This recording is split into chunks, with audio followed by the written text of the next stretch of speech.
An abandoned mustang foal, hours from death, in the harsh Nevada wilderness. Everyone expected nature to take its course. But when an aging gray wolf approached the dying horse, something extraordinary happened that defied everything we understand about wild animals. This remarkable encounter between predator and prey will challenge your understanding of compassion and survival, revealing how life's most powerful connections can emerge in the most desperate moments. Before we begin, make sure to subscribe to the channel, like this video, and turn on notifications. This helps us bring more inspiring stories like this to you. The Nevada desert stretched endlessly under the merciless summer sun. Among the sparse sagebrush and rocky terrain of the Ruby Mountains, a 3-week-old chestnut mustang foal lay collapsed on his side, his breaths coming in shallow gasps. Spirit, as he would later be named, had been separated from his herd during a sudden summer thunderstorm that had sent the wild horses scattering across the range. Too young to keep pace, the foal had veered in the wrong direction, ending up miles from his mother and the protection of the herd.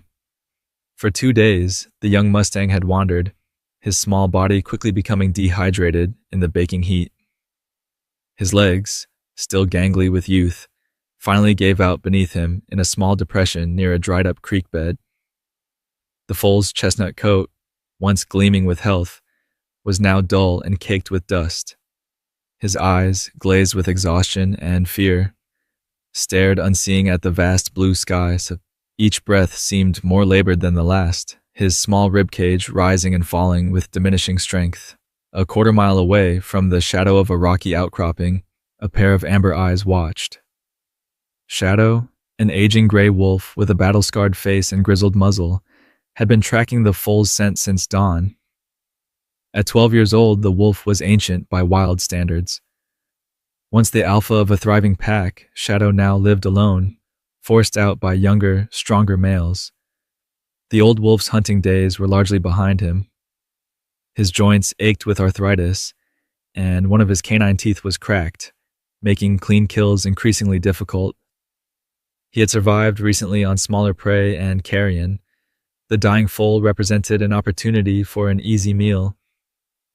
Shadow crept closer, his movements calculated and silent despite his age. The instincts of a lifetime told him to wait until the foal's breathing stopped completely. But something else, something unexpected, made him pause. 20 yards from the collapsed horse, the wind shifted, bringing with it new scents. Coyotes approaching from the south, and something else, something human. Shadow froze, his ears pricked forward, torn between the promise of food and the threat of danger. The foal suddenly lifted his head slightly, perhaps sensing the predator's presence. Their eyes met across the dusty space between them. The dying innocence of prey and the ancient wisdom of a predator. In that moment, something passed between them, something that transcended the natural order. Shadow took another step forward, his decision made. But what would the old wolf do next? Was this to be the foal's end, or would fate intervene in this desolate corner of the wilderness? As the sun began to lower toward the horizon, casting long shadows across the desert floor, 2 solitary lives hung in the balance. Shadow crept forward, his gray muzzle low to the ground, amber eyes fixed on the foal. Every instinct honed through generations of evolution told him this was prey, vulnerable, dying, an easy meal in a harsh landscape where food was scarce. Yet something gave the old wolf pause. As Shadow drew closer, the foal made a feeble attempt to rise, managing only to lift his head a few inches before collapsing again. The small movement sent dust spiraling upward in the golden afternoon light. The wolf stopped, watching, his scarred head tilting slightly in curiosity. 10 miles away, Jessica Harmon steered her battered pickup truck along a rutted dirt road. At 32, Jessica had spent the last decade working as a wildlife biologist, specializing in the wild horse populations of Nevada. Recently, she'd begun a research project tracking the movements of the Ruby Mountain herd, and today she'd received reports of a separated foal. "We're probably too late, Mark," she said to her colleague, who sat in the passenger seat scanning the horizon with binoculars. "If the herd scattered during that storm 2 days ago, A foal on its own wouldn't last long out here. Mark nodded grimly. Still have to try. The satellite tracker shows the main herd about 15 miles north of here now. If we find it alive, we could try to reunite them. Jessica didn't respond, her knuckles whitening as she gripped the steering wheel. She'd seen too many orphaned foals perish in these mountains to be optimistic, but she couldn't bring herself to give up without trying. Back at the dried creek bed, Shadow had closed the distance to the foal. He stood just 5 feet away now, nostrils flaring as he took in the scent of the dying mustang. The foal's eyes, once bright with the promise of life, now reflected only fear and resignation. Shadow had seen death many times. As a pack leader, he had brought it to countless prey animals over the years, but now, in his solitude and old age, something had changed within him. Perhaps it was the wisdom that comes with surviving so long in an unforgiving world, or perhaps it was simply that his hunger wasn't desperate enough to overcome his curiosity. The wolf circled the foal slowly, examining it from all sides. The young horse's breathing had grown more labored, his small body trembling with dehydration and exhaustion. Shadow recognized the signs. This was not a quick death coming, but a slow, painful fading. In a surprising move, the wolf lay down several feet from the foal, resting his grizzled head on his paws. He would wait, whether he was waiting for the foal to die or for something else entirely. Perhaps even Shadow himself didn't know. As the afternoon waned, the foal's condition deteriorated further. His eyes began to close, consciousness slipping away. It was then that Shadow did something extraordinary. He rose and approached the dying horse, gently nudging the foal's neck with his muzzle. When there was no response, the wolf looked toward a small depression nearby where, remarkably, a tiny pool of water remained from the recent storm. Shadow looked back at the foal, then at the water, a conflict evident in his ancient eyes. Miles away, Jessica's truck bounced over a particularly rough stretch of terrain. "I think I see something up ahead," Mark said suddenly, pointing to a rocky outcropping in the distance, over by that dried creek. What neither Jessica nor Mark could yet see was that, in the fading light of day, an old predator was making a decision that would defy everything they understood about the natural world. As dusk painted the desert in hues of purple and gold, Shadow made a decision that defied his predatory nature. Instead of waiting for the foal to die, the old wolf moved toward the small depression where rainwater had collected. He dipped his muzzle into the precious liquid, then turned back toward the collapsed foal. With water dripping from his fur, Shadow approached the mustang and did something remarkable. He began licking the foal's dry muzzle, transferring moisture to the parched lips of the dying horse. The action was deliberate, almost methodical, as if the ancient predator understood exactly what the young prey animal needed most. The foal's eyelids fluttered at the sensation of moisture. His tongue, swollen with dehydration, made a weak attempt to lick his lips. Encouraged by this response, Shadow repeated his actions, traveling back and forth between the water pool and the foal several times. On his third trip, the wolf attempted something even more astonishing. He tugged gently at the foal's mane, pulling with just enough pressure to communicate intent without causing pain. After several failed attempts to rouse the mustang, Shadow lay down beside the foal, pressing his warm body against the horse's side, sharing body heat as the desert night began to cool rapidly. Jessica and Mark had abandoned their truck a half-mile back where the terrain became too rough for driving. They continued on foot, following the dried creek bed as the light faded. "We should have brought the portable floodlights," Mark muttered, switching on his flashlight. "We're losing daylight fast." Jessica didn't respond immediately. Her attention had been caught by movement ahead, something gray against the darkening landscape. "Mark," she whispered, gripping his arm. "Look there. Is that a wolf?" Mark raised his binoculars, adjusting the focus in the dim light. "I think so, and there's something else with it. Could be our foal, but they're not. The wolf isn't attacking it." "That doesn't make sense," Jessica said, quickening her pace. "Unless the foal is already dead." But as they drew closer, moving carefully to avoid startling the wolf, what they witnessed made them both stop in their tracks. The old wolf was lying beside the foal, and as they watched, he stood, went to the small water pool, and returned to dampen the horse's muzzle again. "That's impossible," Mark breathed. "Wolves don't." "I know what wolves do and don't do," Jessica cut him off, her voice barely above a whisper. "And this? This is something I've never seen documented anywhere." The wolf suddenly became aware of their presence, his head snapping up, amber eyes reflecting the beam of Mark's flashlight. Instead of fleeing immediately, as most wolves would, Shadow stood his ground, positioning himself between the humans and the foal. "He's protecting it," Jessica said in disbelief. For a long moment, the three, wolf, woman, and man, remained frozen in a tableau that challenged everything Jessica thought she knew about wildlife behavior. Shadow gave a low growl, not aggressive, but warning. Jessica slowly reached for her canteen.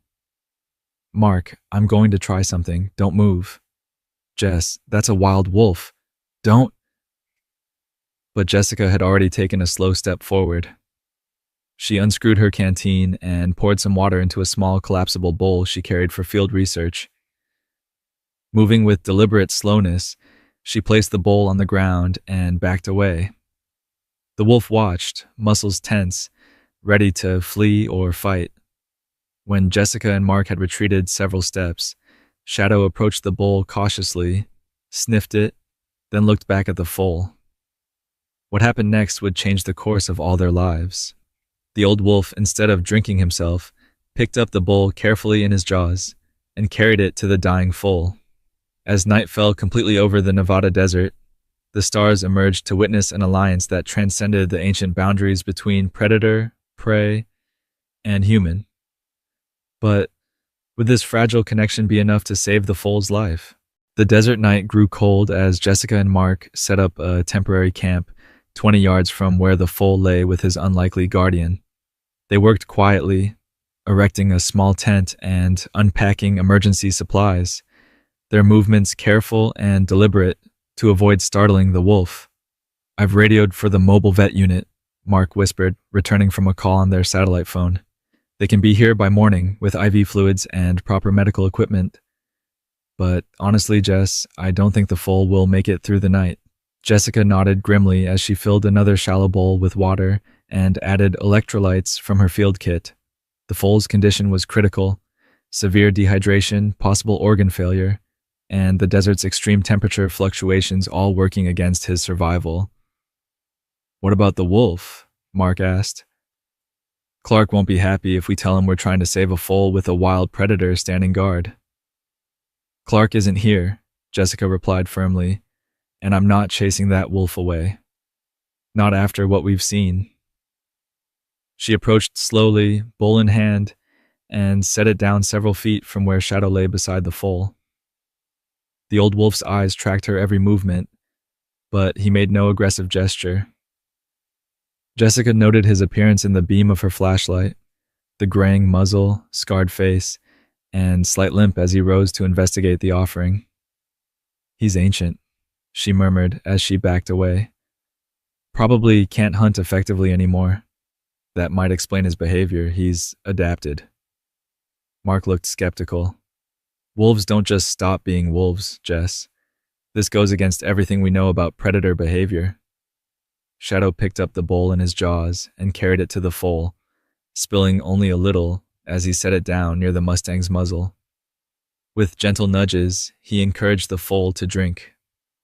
The young horse, revived somewhat by the wolf's earlier ministrations, managed a few weak sips. As the night deepened, Jessica and Mark took turns watching the strange pair. Around midnight, a new threat emerged. The distinctive yipping howls of coyotes echoed across the desert, growing closer by the minute. A pack of 4, maybe 5, Mark estimated, reaching for the rifle they carried for protection. Shadow heard them too. His ears pricked forward, and he rose stiffly to his feet. The foal, sensing danger, tried unsuccessfully to stand, managing only to lift his head a few inches. Jessica watched as the wolf positioned himself between the approaching coyotes and the vulnerable Foal. Shadow's posture changed. His hackles rose, and despite his age and infirmity, he suddenly looked formidable. "He's going to defend it," Jessica said in disbelief. One old wolf against a pack of coyotes. The coyotes appeared at the ridge above the dried creek bed, their eyes gleaming in the darkness. Shadow gave a deep, rumbling growl that Jessica felt in her chest more than heard. The lead coyote hesitated, perhaps recognizing the threat in the old wolf's stance despite its obvious advantage. "We need to help him," Jessica said, grabbing a flashlight and her hiking stick. "Make some noise." Mark followed her lead, and together they shouted and banged equipment, creating a cacophony that echoed through the night. The coyotes, caught between a defensive wolf and noisy humans, retreated after a tense standoff. As silence returned to the desert, Shadow remained vigilant for nearly an hour before finally settling back beside the foal. Jessica noticed that he positioned himself on the side facing the direction from which the coyotes had come. "Deliberate protection," she whispered to Mark as they retreated to their tent. "I'm documenting everything. This could revolutionize what we understand about interspecies relationships." By dawn, Jessica was awakened by the sound of a helicopter. The mobile veterinary unit had arrived sooner than expected, descending into a clear area half a mile away. As daylight spread across the desert, she went to check on the foal. To her amazement, the young mustang was still alive, his breathing slightly stronger than the night before. Shadow sat nearby, alert but exhausted, his sides heaving with each breath. When the wolf saw Jessica, he rose shakily to his feet, swaying slightly. "He's been awake all night," Jessica realized aloud. "Standing guard." The sound of approaching vehicles made Shadow's ears twitch. He looked at Jessica, then at the foal, then back at the human. Something in the wolf's ancient eyes seemed to convey a message, a passing of responsibility. With one last glance at the foal, Shadow limped away toward the rocky outcroppings, his mission apparently complete.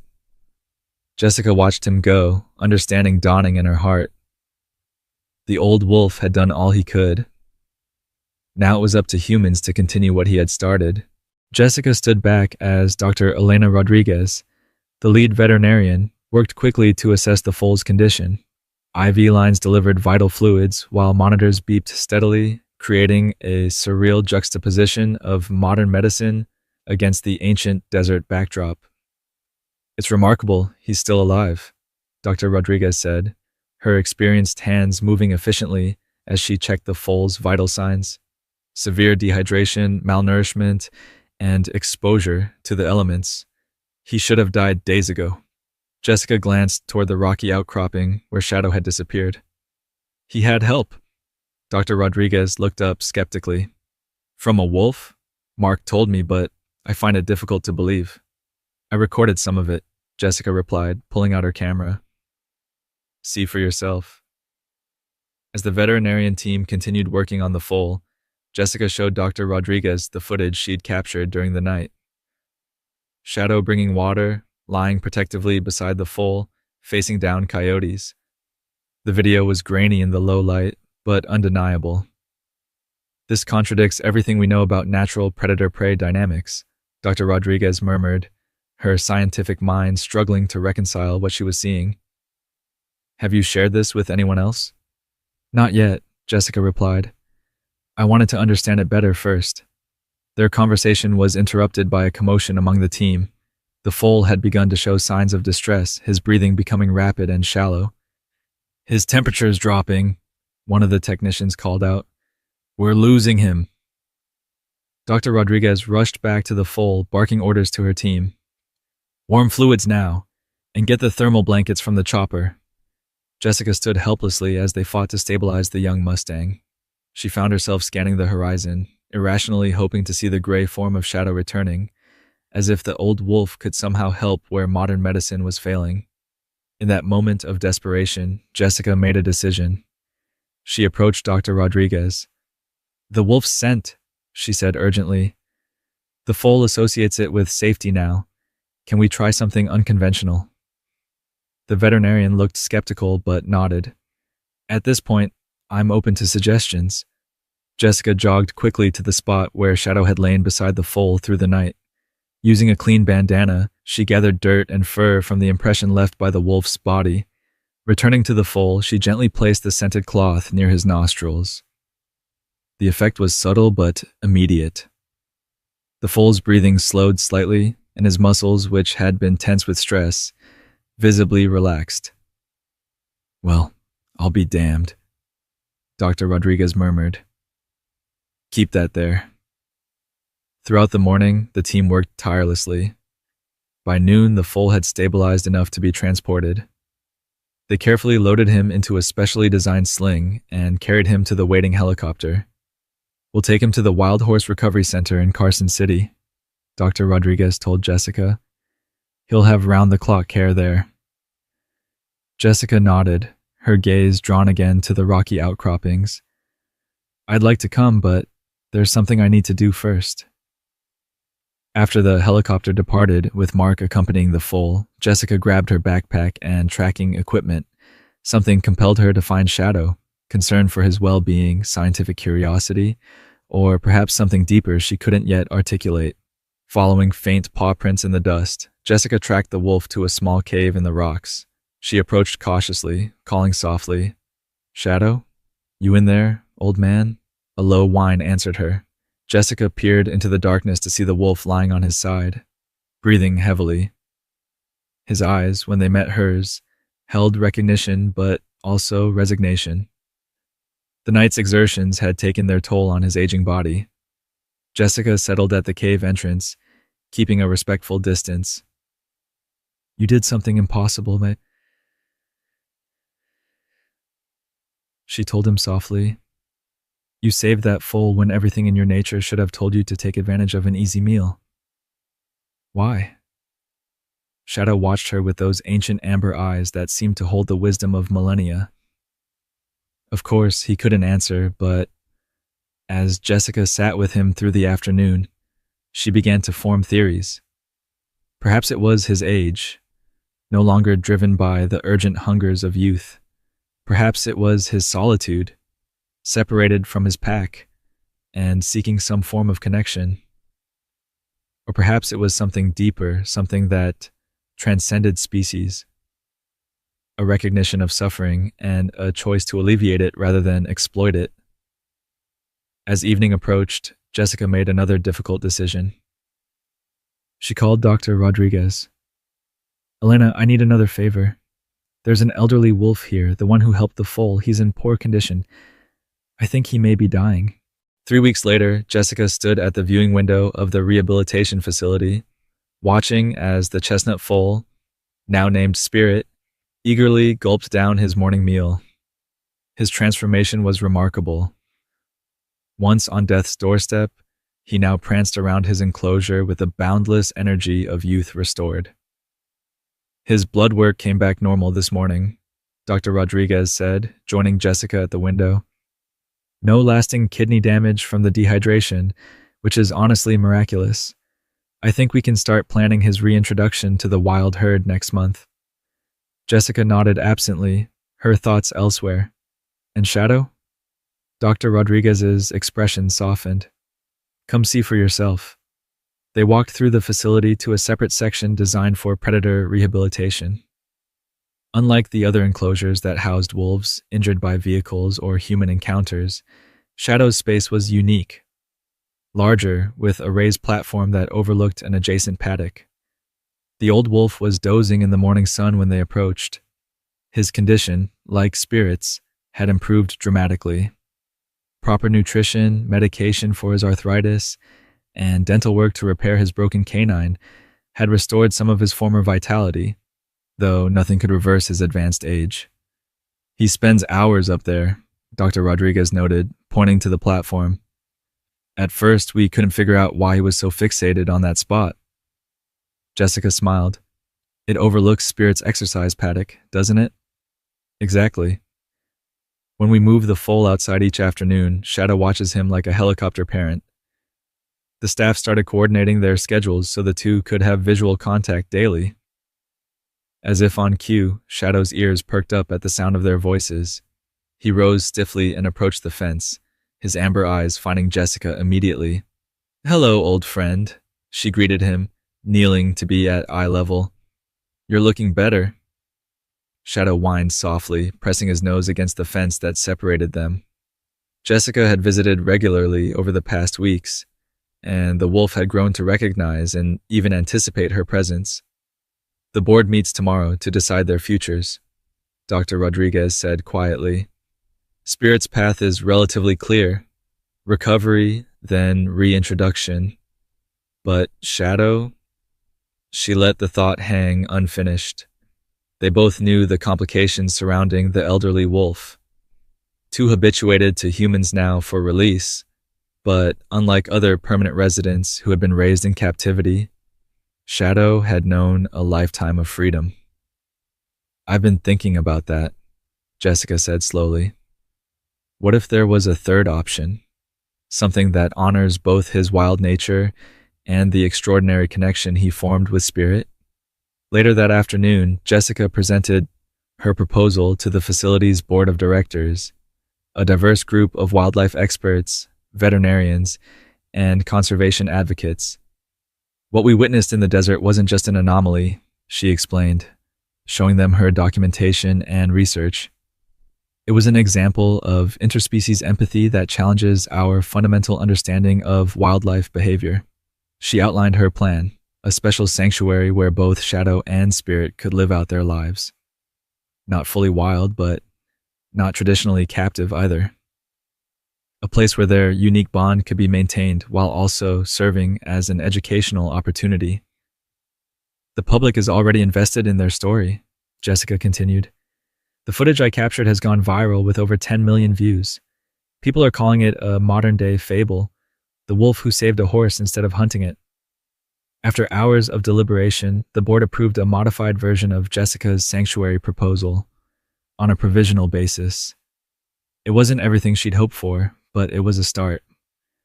As the meeting concluded, Jessica walked quickly to the predator rehabilitation area. She found Shadow at his favorite spot on the platform, gazing out at the darkened paddock where Spirit would return tomorrow. "We did it, old man," she told him softly. "It's not perfect, but it's a chance."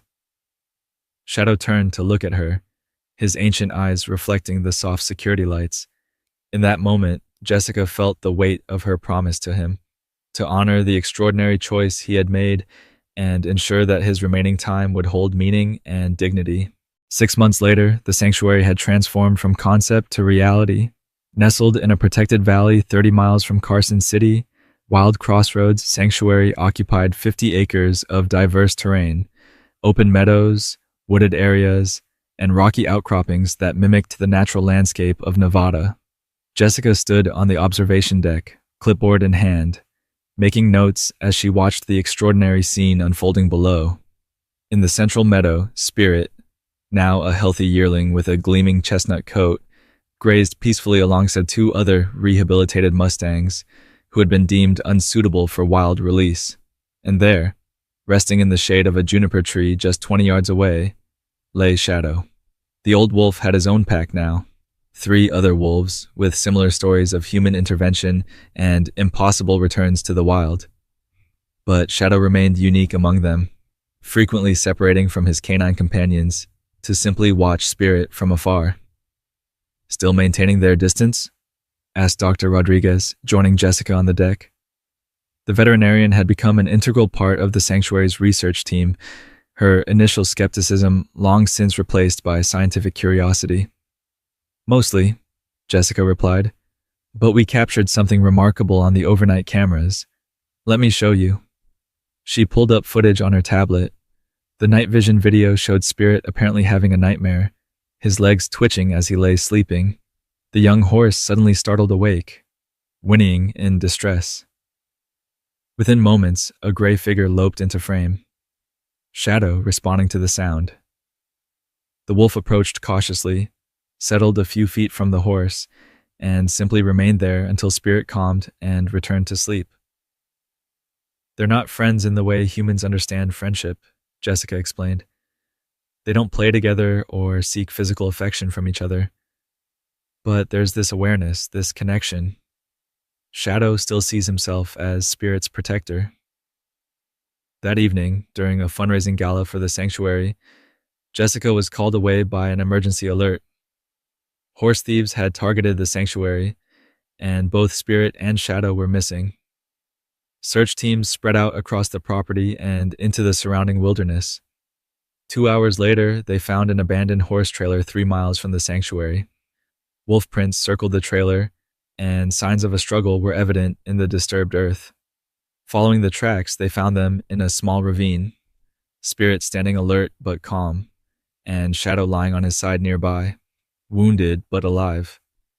The old wolf had somehow escaped his secure enclosure after hearing the young horse's distress, tracked him for miles, and confronted the thieves to protect him once again. As Shadow recovered from his injury, their story captured international attention, inspiring new research into interspecies relationships and animal emotional intelligence. The expanded sanctuary, renamed Shadow's Legacy Wildlife Center, received international funding and recognition. 2 months later, on a perfect spring morning, Jessica watched from her office window as Shadow took his daily walk through a special interconnected enclosure that had been built following the incident. On the other side of a special reinforced glass partition, Spirit trotted alongside, matching his pace to the elderly wolf's. We humans like to think we're the only species capable of compassion that overrides instinct, Jessica said during the center's dedication ceremony. Shadow taught us otherwise. He showed us that the capacity for connection exists throughout the natural world, often in places we never thought to look. The story of Shadow and Spirit reminds us that compassion can emerge in the most unexpected places, defying nature itself. Sometimes the most powerful connections are formed in our darkest moments.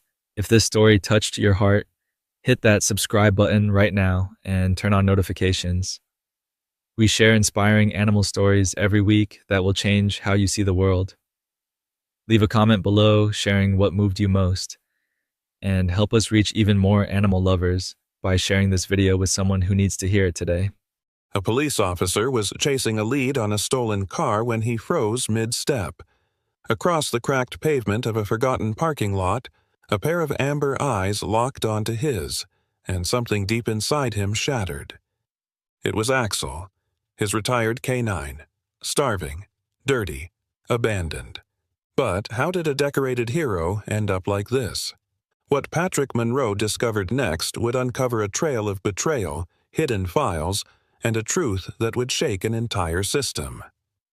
What happened next will make you cry and restore your faith in loyalty, in justice, and in second chances. But before we begin, tell me, where are you watching from?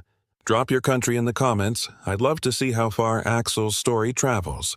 And if you believe every dog deserves more than to be forgotten, hit that subscribe button, because what you're about to hear might just change how you see loyalty forever. The winter in Raven Creek had a stillness to it, one that settled in your bones and made everything feel more fragile, more forgotten. It was late afternoon in early January, and the skies above the Oregon town hung heavy with silver clouds. The streets were mostly dry, but patches of snow from the last storm lingered in the corners like memories that refused to melt. Patrick Monroe, a 36-year-old detective with the Raven Creek Police Department, zipped his department-issued coat higher against the cold. The wind carried with it the scent of old rubber and gasoline, a reminder that he was approaching the abandoned Southside fueling station near Alder Lot. Patrick had the look of someone carved from quiet storms. Tall, lean, and broad-shouldered, his short chestnut hair was always neatly trimmed, his steel-gray eyes sharp, observant, and often tired, though few ever noticed. He was known for his quiet tenacity, someone who didn't talk much at the station but never let a case go cold. People said the explosion in Blackthorn 3 years ago changed him. That day, Axel had saved him, dragged him through fire and shrapnel while Patrick bled and screamed and held on to consciousness by threads. After that, he never spoke of the dog again. Officially, Axel had been reassigned. Unofficially, he'd vanished. Patrick's boots crunched against the grit-strewn pavement as he crossed into the vacant lot. The sun was starting its descent behind the hills, painting the concrete in long, pale streaks. He was supposed to be following up on a lead from a car theft ring. There had been reports of stripped vehicles left around this area, but something else pulled at him. A sound, a faint scraping against metal, a soft exhale, not quite a bark. Near the corner of the collapsed fuel island canopy, nestled against the rusting frame of a pump, lay a dog. No collar, no tags. Its fur was matted and patchy, the tan and black streaks dulled by grime. The creature was curled tight, ribs clearly visible through its coat, but the eyes, amber, unmistakable, met his. Patrick froze. His pulse stopped. "Axel?" he whispered. The dog flinched. Its ears pressed back, and it let out a low whine, crawling slightly backward under the rusted pump like it expected pain. Patrick dropped to one knee, not caring that the ground was damp with half-frozen muck. "It's me, buddy. I'm here." The dog trembled. It didn't move forward. It didn't bark, but it didn't run either. Patrick noticed a faint scar along the left flank, barely visible beneath the clumped fur. A memory surged. A night mission gone wrong, shrapnel tearing through both their sides. The scar matched. The eyes matched. It was Axel. A slow shuffle of steps behind him made Patrick turn. An elderly woman, bundled in a puffy lavender coat and a faded red beanie, was pulling a small wagon filled with snack wrappers and thermoses. She stopped several paces away, frowning toward the scene. "That dog yours, mister?" she asked, her voice raspy but clear. "He's been lying there off and on for months." Patrick stood up slowly, brushing dirt from his pants. Do you feed him?" She nodded, stepping closer. "Only what I can. Scraps, mostly. He won't come near no one. Just lies there, makes this mournful sound at night, like he's calling someone, always stares off that way." She pointed to the north ridge beyond the town line, toward the forested hills. "Like he's waiting." Patrick studied her, maybe mid-70s, wiry and short, with a sunken jaw and pale blue eyes still sharp behind her thick glasses. Her name tag, half peeled and taped to her coat, read Sarah. She smelled faintly of pine needles and boiled peanuts. "Sarah, right?" he asked. She blinked, surprised.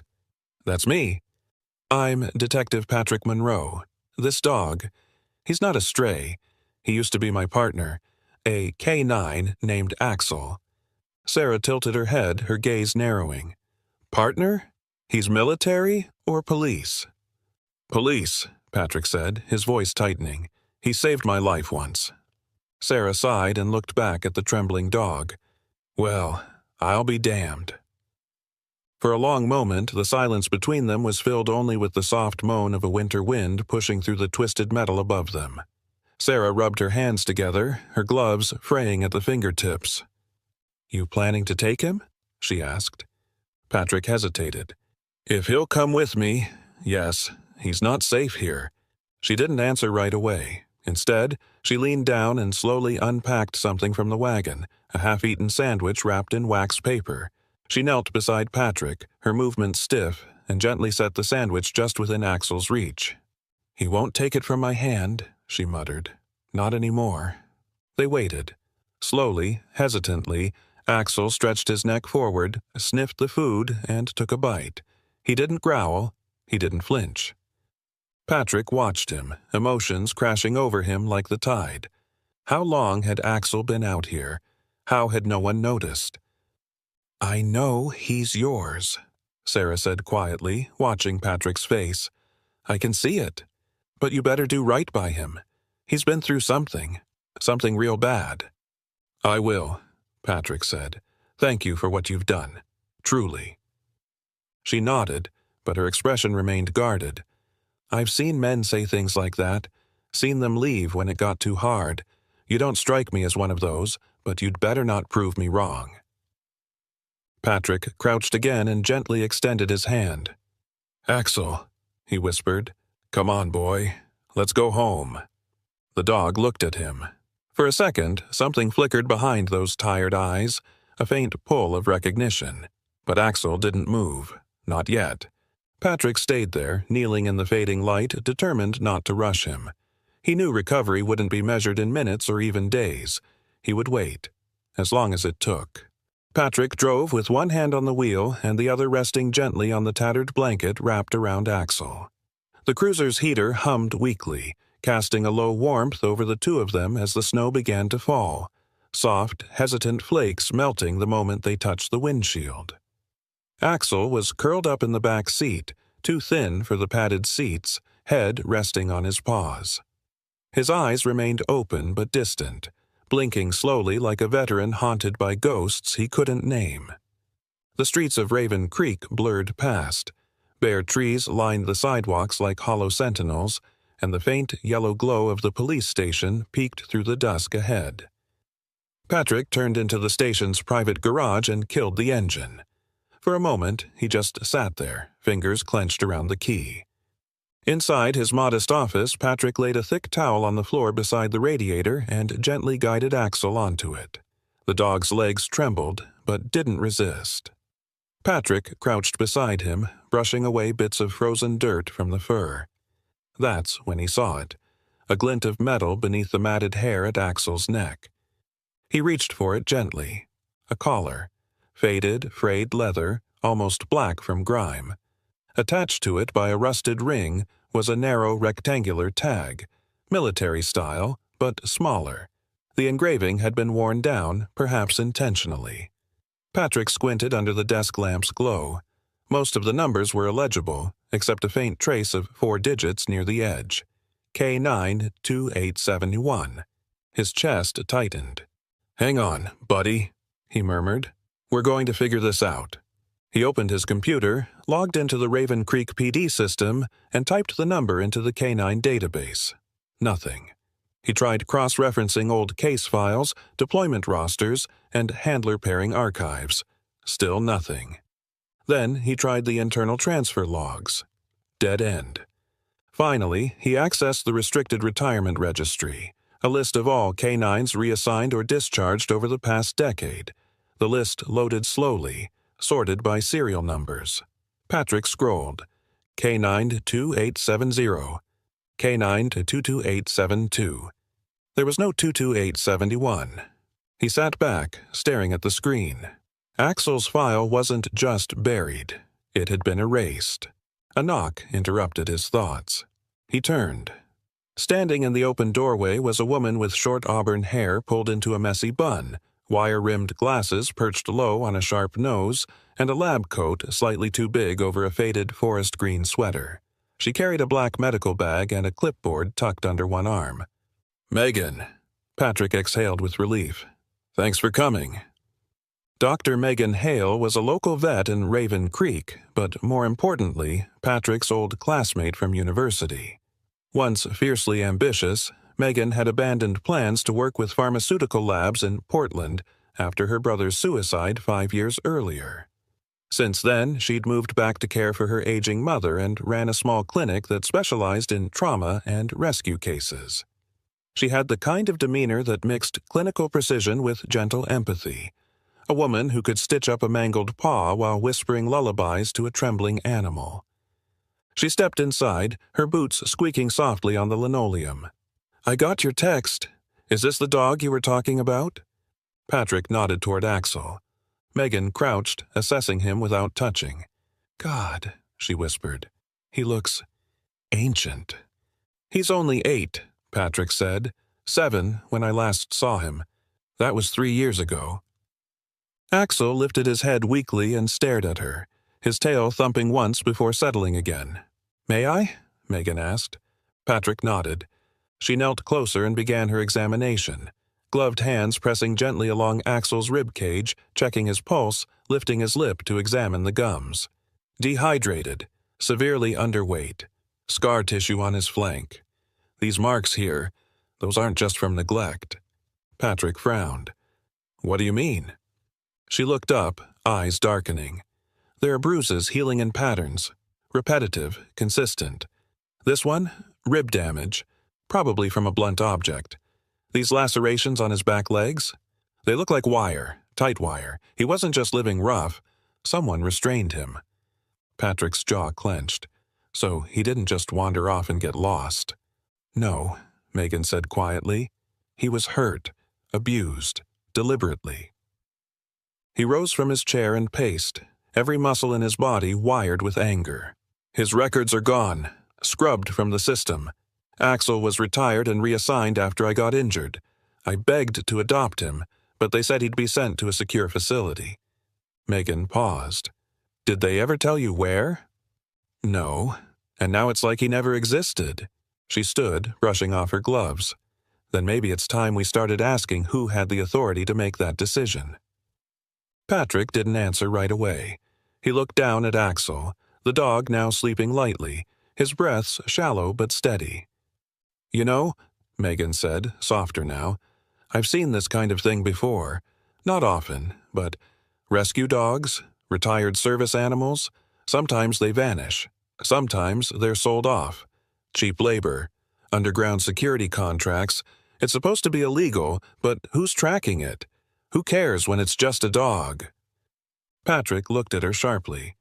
I care. I know, she said. That's why I came. He sighed, rubbing his face. Can you keep this quiet for now? At least until I figure out who else might be involved. Megan nodded.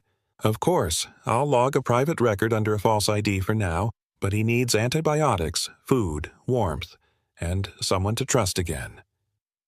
Patrick knelt beside Axel and placed a hand on his shoulder. He has me.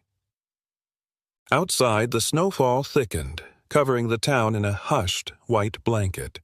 But inside that quiet police station office, a storm had started, and Patrick Monroe was just beginning to understand how deep the betrayal ran.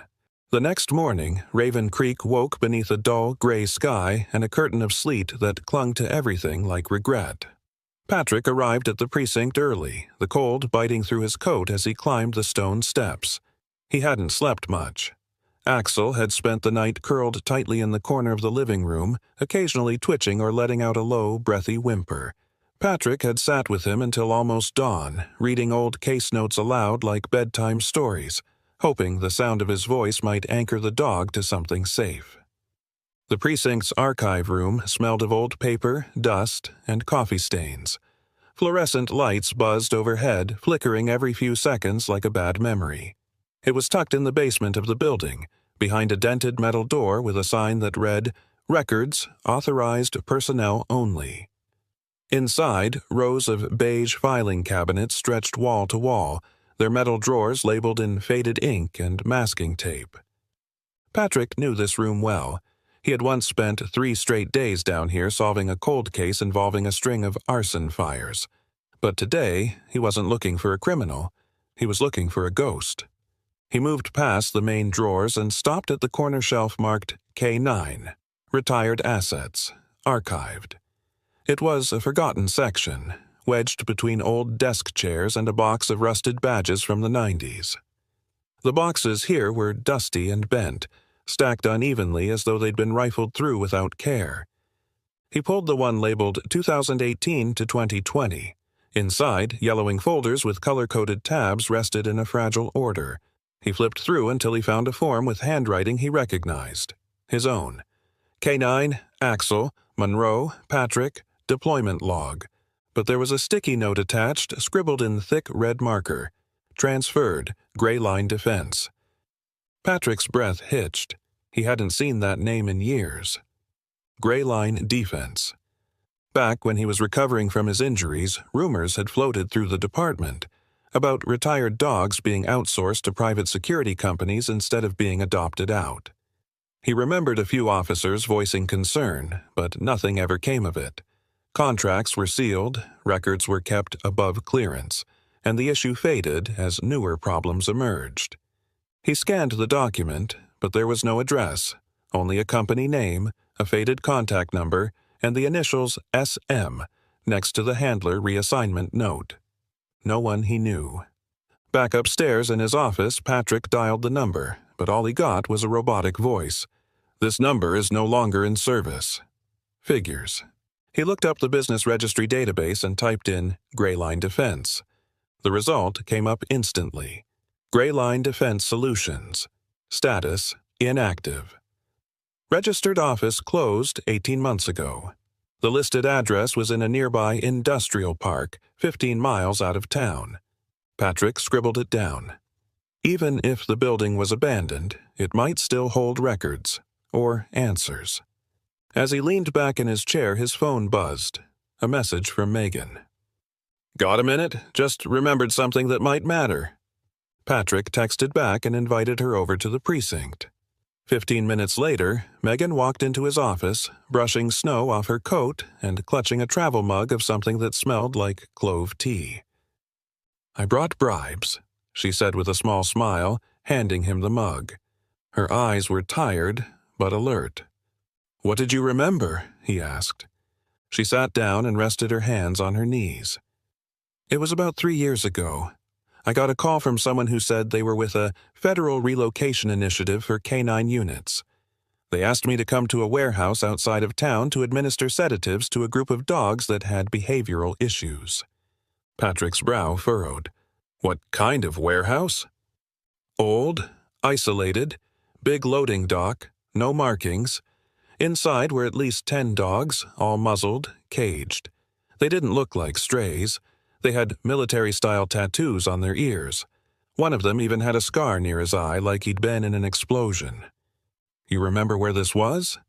"I didn't then, but now that I think about it," she paused. "I'm almost certain it's the same industrial park where Gray Line had its office. I recognize the drive in your photo from the database." Patrick leaned forward. "Did you see what happened to the dogs?" "No. I was only there to sedate them. A man signed off my invoice. Name was Dean or Dane, something like that. He had a clipboard and wore a lanyard, but no badge. After I was done, he told me to leave. Said the reassignment team would take care of the rest." Patrick clenched his jaw. "You think they were being sold?"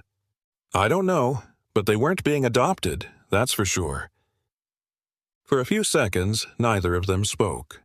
Patrick reached into his drawer and pulled out Axel's worn tag, laying it between them on the desk. "Whoever tried to erase him didn't expect someone to come looking." Megan looked at the tag, then back at Patrick. "Then let's make sure they regret that." By midweek, the snow in Raven Creek had begun to melt into slush, revealing the browns and dull greens of a weary winter town beneath. The sun hadn't shone in days, and a damp chill lingered in the air like a breath held too long. Inside Patrick's small house at the edge of Whitlow Street, Axel lay curled in the corner beside the radiator, his breathing steadier now, his eyes tracking every movement in the room. He still hadn't barked, but there was a new alertness in him, a flicker of presence returning. Patrick had cleared his schedule for the week, listing himself on light desk duty. Axel needed him. Trust had to be rebuilt in slow, deliberate steps. That morning, Patrick poured himself coffee and opened the back door to let in the air. Axel rose and padded over, his steps unsure but improving. Patrick stepped out into the backyard with his mug and stood still as the breeze touched his skin. Then came the sound. A short, sharp honk, not close, but familiar.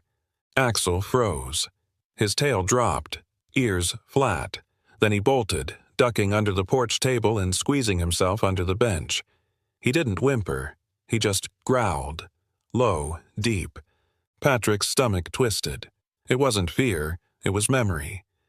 Later that day, Patrick drove to Willowbrook Park, a modest stretch of green and cracked benches nestled just behind a gas station and a thrift store. It had been the place Sarah said Axel frequented before Patrick found him. He figured he'd walk the perimeter, look for anything out of place. As he parked near the trail entrance, his eyes caught movement. Across the street, idling in front of a shut-down pet store, was a vehicle. A sand-colored SUV, late-model Ford Expedition.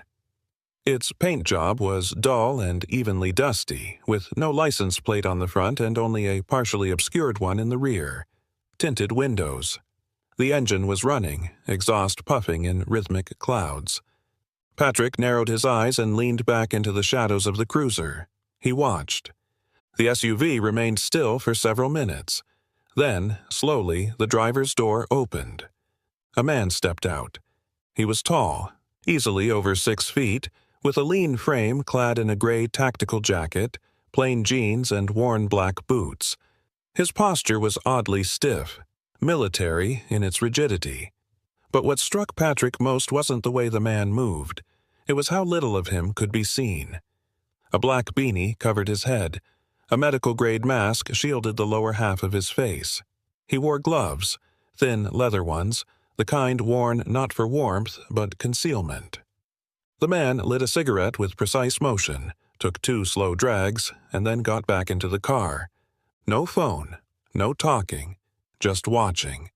Patrick grabbed his binoculars from the glove box and focused in. The man's eyes were pale, maybe blue or gray, difficult to tell from the angle, but they weren't scanning randomly. They were fixed. On the park.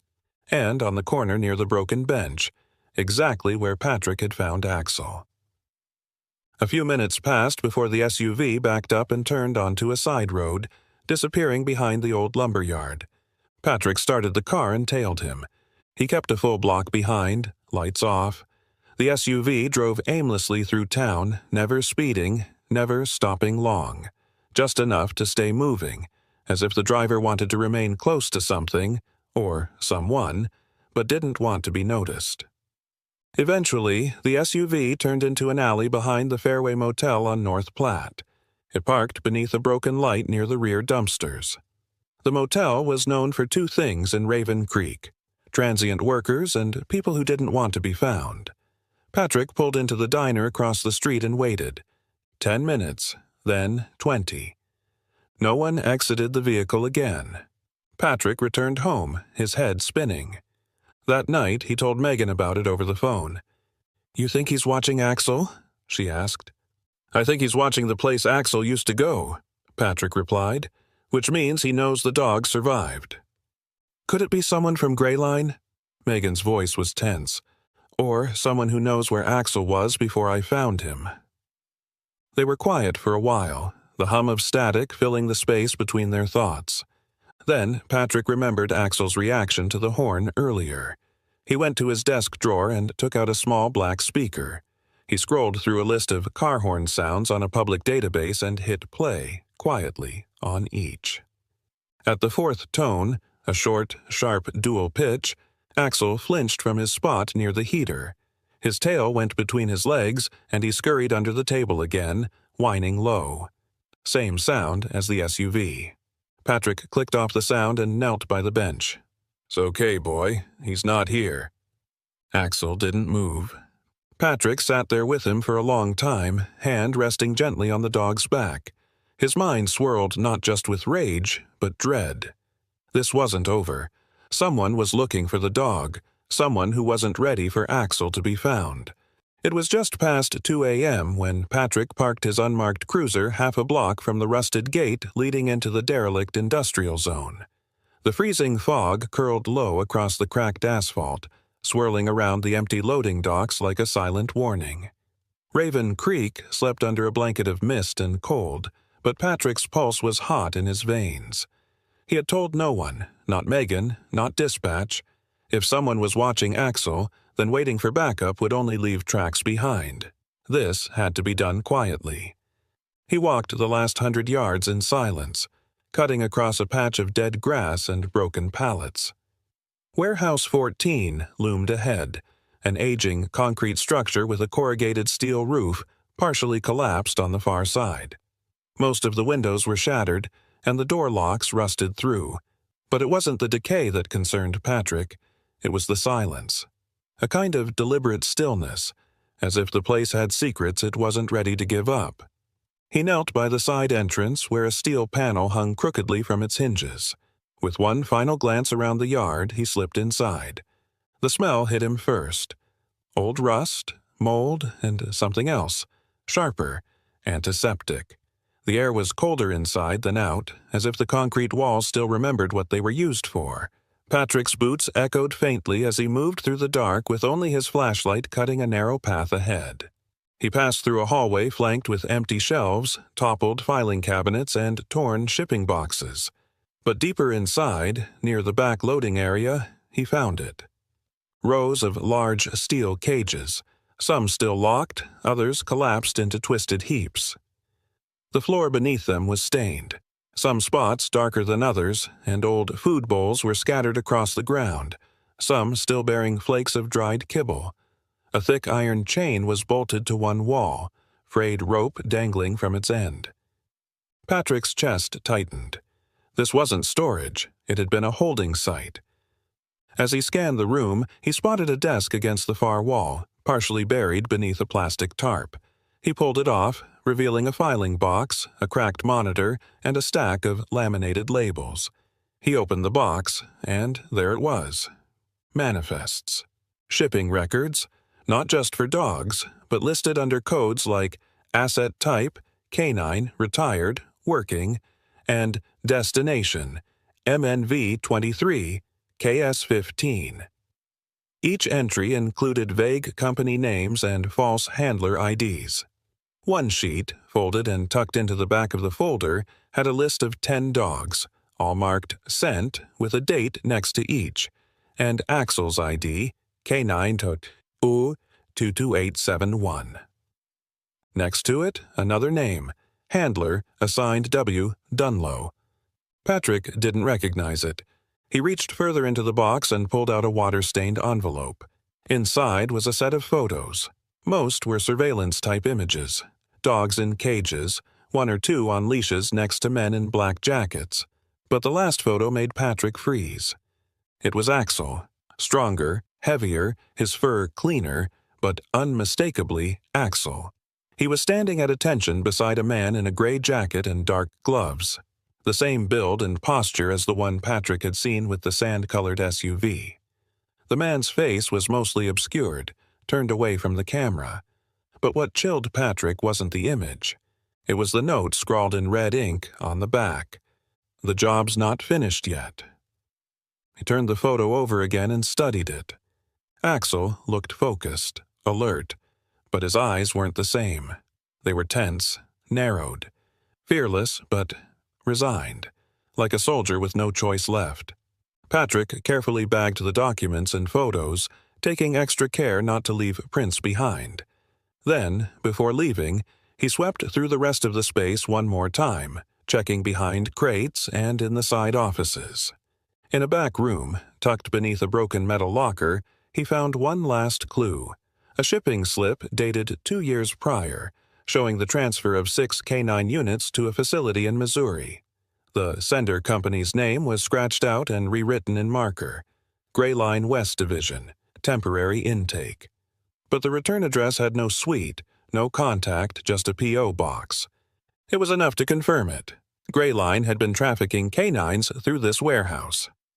Back home, Patrick spread the documents across his dining table. Axel lay nearby, watching with tired but aware eyes. Patrick glanced at the photo again. Something gnawed at him. Not just the man beside Axel, but the message. The job's not finished yet. Was it a threat, a warning, or something deeper? It was nearly sunrise when Patrick sat once again at his dining table, the documents from the warehouse spread out in a rough semicircle around his laptop. Axel lay nearby, his head resting on a folded blanket, eyes half closed but alert. The dog still hadn't barked, but now and then his ears twitched toward Patrick's voice like he was starting to remember how to listen. The old external hard drive Patrick had found hidden beneath the false floor panel at Warehouse 14 now clicked quietly beside the computer, spinning up after years of dormancy. It was encased in a dented black aluminum shell, scuffed and labeled only with the word Sierra, etched into the side in a military-style font. When Patrick had plugged it in, he hadn't expected much. Most files like this would be encrypted, scrubbed, or worse, just empty. But this one wasn't empty. At first, the folders were just coded strings of numbers, RD84932 or K9INTC13. But as he started opening them, the truth came out. Each file held a name, serial number, photo, basic health stats, and an export note. There were over 30 in total. 30 retired canines, some from police departments, others with military backgrounds. Many of the entries ended with cryptic destinations. Contractor, Valence Global Security. Private Client, Nevada. Reassignment, International Detail. And then, halfway down the list, Patrick found it. ID, K9 to 2871. Name, Axel. Handler, History, Monroe, Patrick, 2015 to 2019. Transfer, date, 09 through 17, 2020. Client, Gray Line, Defense. Red Line, Logistics. Status, closed. His throat tightened. There was even a brief behavioral note attached. Dog is reactive in confined conditions, displays extreme loyalty to prior handler, was sedated during transit, potential for reconditioning noted, recommend assignment with high control protocol.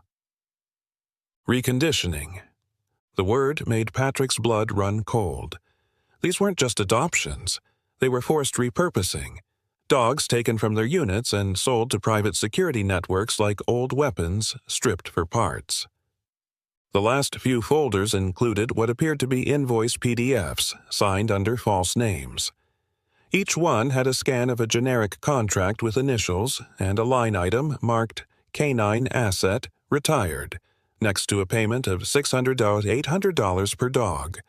The total value in the folder exceeded $25,000, just for the dogs alone. Patrick sat back, rubbing his temples. This wasn't negligence. It was a black market system hiding in plain sight. The sound of a car pulling into the driveway jolted him upright. Megan. She stepped inside without knocking. She'd long since earned that right and placed a small black carrying case on the counter. Her hair was tied back into a simple ponytail, her blue scrubs hidden under a tan winter coat dusted with snow. She looked exhausted, but focused. "I came early. Sorry.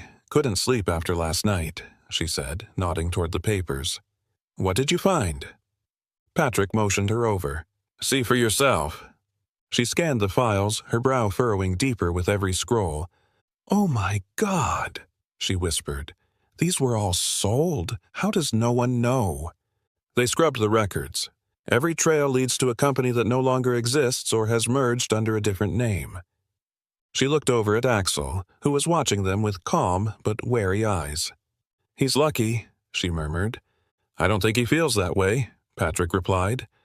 Megan walked over and knelt beside Axel. "Well," she said gently, "he might be luckier than we thought." Patrick turned toward her. "What do you mean?" She opened the small case and pulled out a portable chip scanner, an oval-shaped black device that glowed faintly when powered on. "You said his original ID was gone from the system, but what if there's a backup source?" She turned the device on and gently ran it over Axel's neck just below the base of his skull. A beep. The scanner vibrated softly and displayed a line of data. Chip detected. Model 7215A. Encryption. Custom Tier 2. Primary ID K9 to 2871. Secondary protocol Redline Custody. Patrick leaned forward. "That's the name from the file. Redline Logistics." "But here's what's odd," Megan said. "This chip's still active, and it's been overwritten." "Overwritten?" "Yeah. His ID is technically still traceable, but the chip's code has been rerouted. It doesn't report to any civilian registry, only to a private encrypted network. Which means—" "Someone knew where he was this whole time," Patrick finished. Megan nodded grimly. "Exactly. And whoever had access to reprogram this wasn't just some third-rate animal contractor. This required equipment, authorization, someone inside." Patrick exhaled and leaned against the counter. He looked over at Axel again, who met his gaze and tilted his head, ears half perked. "We have enough," he muttered. "Not just for a complaint, for an investigation." "You really going to take this up the chain?" Megan asked quietly. "I have to." They both knew what it meant. Pushing this forward wouldn't just ruffle feathers. It could cost Patrick his badge, or worse, but somewhere out there more dogs like Axel were still being used, forgotten, rewritten, broken. Not on his watch. The wind howled through the towering pine trees of Raven Hill as twilight slipped into night. Just beyond the last line of houses in Raven Creek, the forest became a darkened maze, dense, cold, and full of secrets. Patrick Monroe stood beneath the skeletal branches near a weathered ranger's trailhead, dressed in a plain brown jacket and a beanie pulled low over his ears. A burner phone buzzed once in his coat pocket. A single text appeared. "Lots clear. Back trail. 1 dog. Cash." He took a breath. This was it. 2 days earlier, Patrick had anonymously posted on a private online board under a pseudonym, a client seeking a retired protection dog for security use. Trained, obedient, no questions asked. It took barely 48 hours before he received a reply. A handler named Lyle offered to meet near Raven Hill for a field test. Patrick knew the risk. No department backup, no badge. Just a wire tucked in his belt and Axel's tracking collar live-fed to Megan's tablet back home. He walked slowly along the dirt path, boots crunching in thin layers of frozen leaves, eyes scanning the darkened undergrowth. He passed 2 broken logs and a rusting metal post. Then, ahead, a shadow moved. From behind a cluster of firs emerged a tall, gaunt man in his mid-40s. Lyle was wiry, with pale skin weathered like bark and a crooked nose that had clearly been broken more than once. He wore a tactical fleece over camo pants and a gray ball cap pulled low. His eyes were sharp and predatory, scanning Patrick up and down. "You're early," he muttered. "I came alone, like you asked," Patrick said, keeping his voice steady. "You have the dog?" Lyle nodded toward a spot further in the woods. "Back there. Can't bring him too close till we confirm." Patrick took a step forward. "I need to see his temperament." But Lyle didn't move. His stance shifted slightly, eyes narrowing. "Something's off," he said quietly. "You smell like a cop." Before Patrick could answer, a click echoed in the trees. Movement to his left. Another man, this one stockier, stepped from behind the trees with a sidearm drawn. Patrick turned fast, but not fast enough. A third man emerged behind him and drove a heavy punch to his ribs, dropping him to his knees. The wind exploded from his chest. His vision blurred. "Pathetic," Lyle spat. "Should have stayed in your cruiser." Patrick rolled onto his side, trying to reach the panic button on his belt, but a boot landed hard on his wrist. Then came the growl. From somewhere deep in the woods, a low, vibrating snarl curled through the branches. It wasn't human. It was something primal, raw, and full of fury. Axel burst through the brush like a bullet from the earth. The German shepherd moved without hesitation, a blur of tan and black muscle. He slammed into the man with the gun first, knocking him back with enough force to disarm him. Then, with a practiced leap, Axel lunged at Lyle, who tried to pull a knife from his boot but was too slow. Axel clamped onto his forearm, jaws locked, dragging the man down. Patrick scrambled to his feet, grabbed the gun from the stunned first attacker, and turned it on the third man who had frozen in place. "Down!" he barked. "Now!" The man dropped to his knees, hands raised. Axel stood over Lyle, still growling but no longer biting. The man's sleeve was shredded, blood pooling at his wrist. Patrick slowly approached and clipped handcuffs onto Lyle's uninjured arm, then turned to secure the others. He called it in once they were all restrained. By the time backup arrived, the trees echoed with flashing lights and orders over radios. Axel stood silently beside Patrick, panting heavily, but his eyes burned bright with something close to purpose. Later, back at the station, Patrick sat in the evidence room holding a small voice recorder taken from Lyle's coat pocket. It had a broken clip and a cracked casing. When they played the audio, it was grainy but clear. "Gray Line doesn't want 'em back. If they can't follow orders, they're done. We handle it. We always have. That's what they pay for." Patrick closed his eyes, jaw clenched. Proof. It wasn't just abandonment, it was execution. Dogs that no longer served were silenced. But not Axel. The sky over Raven Creek was bruised with winter clouds, casting a silver wash over the courthouse steps. Cameras clicked like a swarm of insects. Reporters jostled for position, and curious residents crowded the lawn, some holding homemade signs. Most bore Axel's name.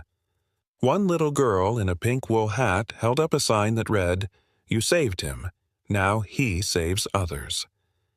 Inside, the council chamber was full, shoulder to shoulder with press, local officials, animal rights groups, and officers from surrounding counties. At the center, under the antique brass seal of the state of Oregon, stood Patrick Monroe.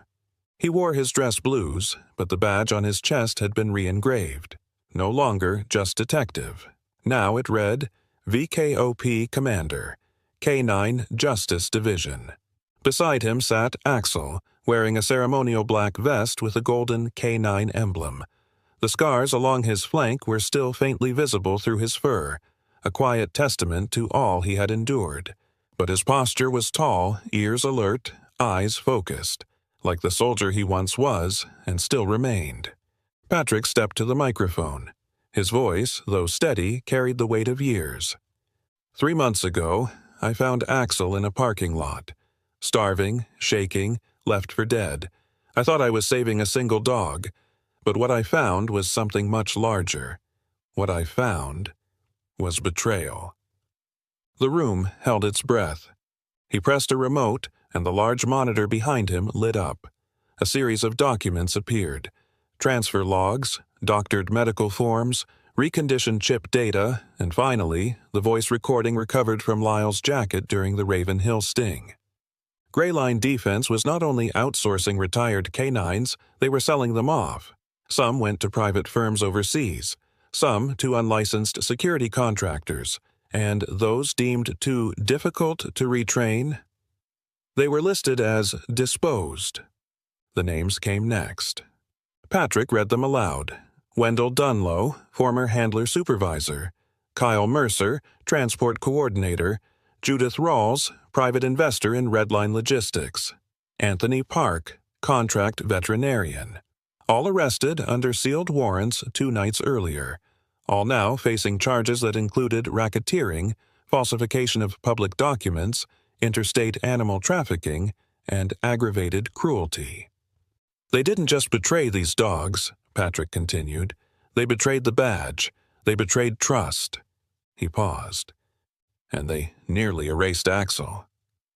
As if on cue, Axel sat up straighter. The room erupted in applause, longer and louder than Patrick expected. But it wasn't for him. It was for the dog who had crawled out of the dirt, survived the darkness, and brought down the machine that tried to discard him. When the noise faded, Governor Ellis Carter stepped to the podium.